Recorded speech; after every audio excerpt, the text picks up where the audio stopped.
such a fantastic player. And, you know, all I can do is sit on the sidelines and just shake my head. You know, like some of those plays he was making, the shots that he was making. Those are difficult shots for 90% of the players in the league. And, he makes it look effortless. Who's the most unstoppable player in the league right now? The guy's averaging 39.5 points. In the streets, that's 40. That's James Harden. I mean, he's a lefty. You want a mid-range pull-up, you want a floater, you want a layup, you want a dunk, you want a free throw. He's legendary for his step back. I think what you're seeing with James Harden is the same. You know, he's not doing this off the whim. It's something that he's worked and he's perfected to a point where the results are starting to show. He's definitely, one of the most unguardable players this game has ever seen. James Harden. He's the best one-on-one player I may have ever seen. The level of criticism that he's getting, is that warranted for how he's playing? No way. No way. I mean, that man has so much talent. He's so great, and he deserves all the praise that he gets. You know what I mean? There's always going to be a critic out there. It's always going to be out there, somebody out there saying you can do something else better than what you're doing. But, you know what I mean? I think he just keep his foot to the pedal and keep his foot to the floor, and keep rocking, man, and doing his thing. I feel like James should have been the MVP last year. Do you even think there's a conversation, a debate this year? No, he earned it. The things he's been doing, all year is incredible.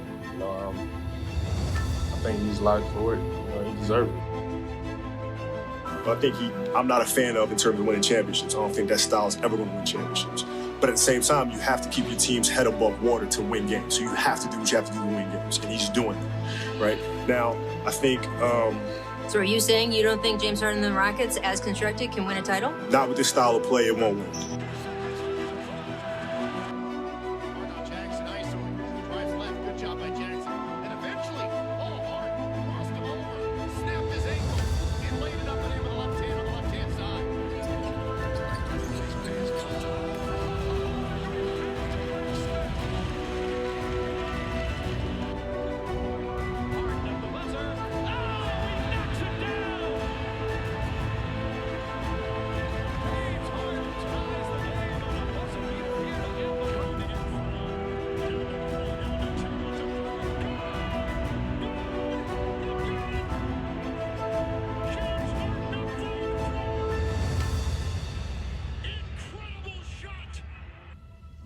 This situation is crazy. It's something that I don't think can be fixed. So,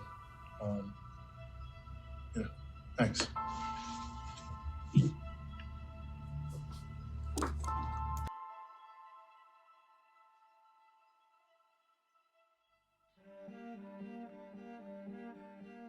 So as of the time that I'm recording this video, James Harden has not been traded yet.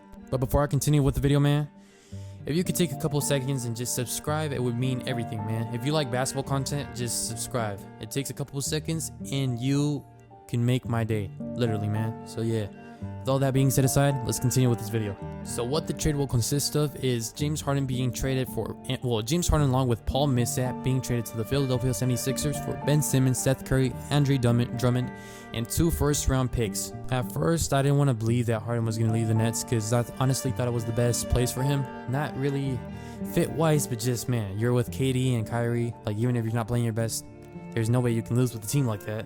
However, that hasn't been the case. So now the Nets are working with a team that has a injured KD, a Kyrie that's not available for most games, and then Harden, who still hasn't found his spot and is struggling to get along with the games. So the Nets are left with 2 options. A, they don't trade Harden, they stay with the season. They wait till KD gets back, and hopefully the mandates allow Kyrie to keep playing. But this isn't a given, so it's really risky. And option B is you trade for Harden, and you can get better defense, which is what you're struggling with, and a very good passer that can open different plays for the team. Viewing this from Harden's perspective, I honestly do believe that Philadelphia is his best option because he just needs a place where he can be the main scorer. And honestly, he's going to be like a hybrid between what Jimmy was for Philadelphia. Maybe not that good anymore because his age has gotten to him. So he might be a slightly worse Jimmy Bucket. But apart from that, I mean, Embiid would go crazy with Harden. Like, We already know Embiid can just carry a game completely by himself. So now if you get a player like Harden, they can run that pick and roll, pick and pop. Harden can ISO, Embiid can ISO. Like, just those two men by themselves, man. Like, the whole problem with Harden and teams in the playoffs has been that he always gets double teamed in the playoffs just because he's the main scorer usually for most of his teams, and he just doesn't know what to do in the playoffs because with the Nets, he had to become a playmaker and just not who he is. So now with the Sixers, they're not going to be able to double team him because he's going to have Embiid to kick it down low or pop or whatever. So yeah, it's going to be a perfect mixture of both worlds. Yeah, as it stands right now, Harden has not been traded yet, and there's still a big possibility that he's not traded and the Nets just stay the course. But nobody can know, and there's about 6 hours left until we know from the time that I'm recording this video. And yeah, stay tuned for what's gonna happen, man. And again, I just started this account, so if you could support me and drop a sub, I'd highly appreciate it, man. So follow if you like sports. And yeah, peace, man. Have a nice day.